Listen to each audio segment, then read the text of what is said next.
Konkan board कॉपीमुक्त मध्ये अव्वल राहिलेला आहे। 10वीच्या बोर्ड परीक्षेमध्ये कोकण विभागीय मंडळामध्ये कॉपीचा एकही प्रकार आढळलेला नाही। तर 12वी परीक्षेत रत्नागिरीत कॉपीच्या फक्त एका प्रकारची नोंद आहे।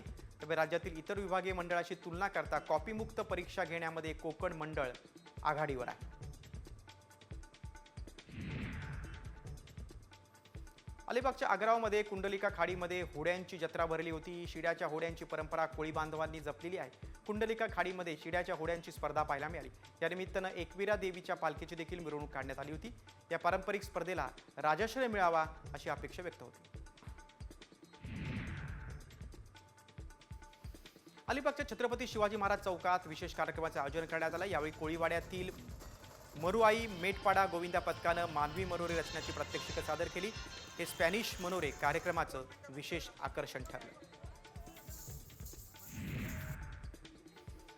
कुडाळ येथे महायुतीच्या वतीनं शिमगोत्सव आयोजित करण्यात आला होता। या कार्यक्रमाचं उद्घाटन आमदार निलेश राणे यांच्या हस्ते करण्यात आलं। कोकणच्या संस्कृतीचं दर्शन घडवणाऱ्या या शिमगोत्सवात भव्य दिव्य चित्ररथ देखाव्यातून कलाविष्कारांचे एकापेक्षा एक सरस असे लक्षवेधी सादरीकरण करण्यात आले।